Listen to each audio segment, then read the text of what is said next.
Quais são três? A voz ativa, aquela em que o sujeito pratica a ação verbal, a voz passiva, aquela em que o sujeito sofre a ação verbal, e a voz reflexiva, aquela em que o sujeito pratica e sofre a ação verbal. Então, nós estamos diante de vozes e elas só podem ser relacionadas aos verbos de ação. Neste momento, esqueça os verbos de fenômeno, esqueça os verbos de estado, tá?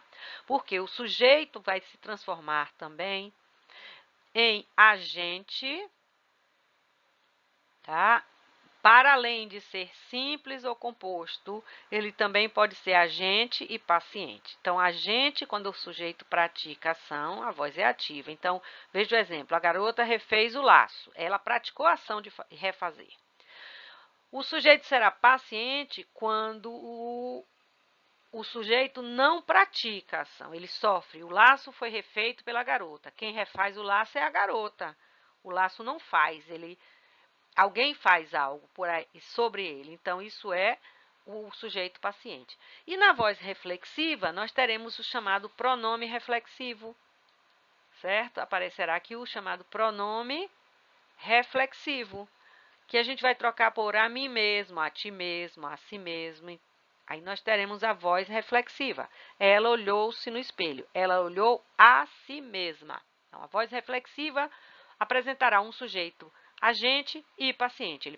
Ela pratica a ação de olhar e ela sofre a ação de ser olhada, tá? Pratica a ação e sofre a ação verbal. O sujeito é agente e paciente. A voz é reflexiva. Observemos a transposição da voz. Da ativa para a passiva, a gente pode transpor voz, trocar a voz. Da reflexiva não tem transposição, reflexiva é, mas eu posso sair da ativa para a passiva e da passiva de volta para a ativa. A voz passiva vai se subdividir em duas. Passiva analítica, que é aquela que vai ter mais um verbo, a gente vai ganhar um verbo, que é o verbo auxiliar, de passiva, que é normalmente o verbo ser, pode ser também o verbo estar. E ela vai apresentar o nosso termo integrante que faltava, que é o agente da passiva. Então, veja, os estudantes escreveram um bom texto. Isso é voz ativa, o sujeito pratica ação. O sujeito agente, ele vai se transformar em agente da passiva. Veja, os estudantes, continua no segundo exemplo, ó, um bom texto foi escrito pelos estudantes. Quem praticava ação na primeira oração? Os estudantes. Quem pratica ação na segunda oração? Os estudantes. Só que na segunda oração, estudantes deixa de ser sujeito e passa a ser agente da passiva. E o sujeito será paciente. Então, a gente transforma o objeto direto da ativa em sujeito paciente da passiva. Então, na passiva, o paciente vira sujeito. Na ativa, o paciente é objeto direto. Então, um bom texto foi escrito pelos estudantes. Quem é o sujeito? Um bom texto. Não praticou ação, não, sofreu. Por isso que a gente não pode dizer que sujeito é aquele que pratica ação. Porque existe sujeito paciente e existe verbo que não é de ação, tá? Então, sujeito é o termo sobre o qual se declara alguma coisa, você está declarando alguma coisa sobre os estudantes, você está declarando alguma coisa sobre um bom texto. E o segundo critério, sujeito, é o termo com o qual o verbo concorda. Escreveram concorda com estudantes, foi escrito concorda com um bom texto, tá? Mas existe uma outra passiva que é a passiva chamada sintética. Por que sintética? Porque a gente vai sintetizar, vai resumir. E a voz passiva sintética é formada por verbo transitivo direto, mais pronome, que a gente vai chamar de partícula passivadora, e verbo paciente. Então, escreveu-se um bom texto. E aqui eu volto àquela história do se, não confunda.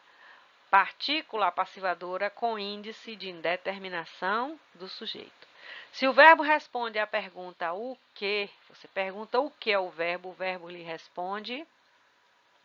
A resposta a essa pergunta o que, obviamente existindo um se, tá? A resposta à pergunta o que é o sujeito paciente e estamos diante da partícula passivadora. Se você estiver diante, vou voltar àquela ideia do sujeito indeterminado com si. Trata-se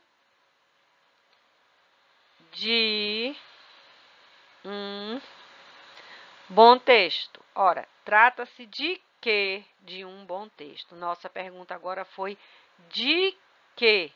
Portanto, quando a pergunta é de quê, este se a gente vai chamar de índice de indeterminação do sujeito e o sujeito será indeterminado. Então, a partícula passivadora, melhor dizendo, a partícula passivadora, o verbo é sempre transitivo direto ou direto e indireto.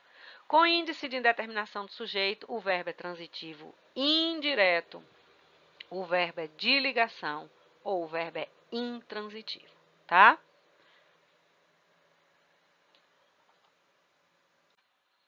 Vejamos mais um exemplo de transposição. O carteiro, sujeito agente, leva a encomenda ao objeto direto. Então, a encomenda é levada pelo carteiro. O objeto direto se transforma em sujeito paciente, o sujeito agente se transforma em agente da passiva.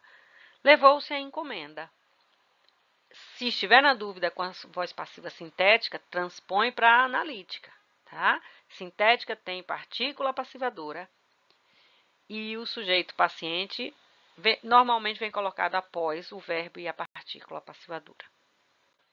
Sintetizando as vozes, nós temos aí ativa, passiva, reflexiva, passiva sintética e passiva analítica.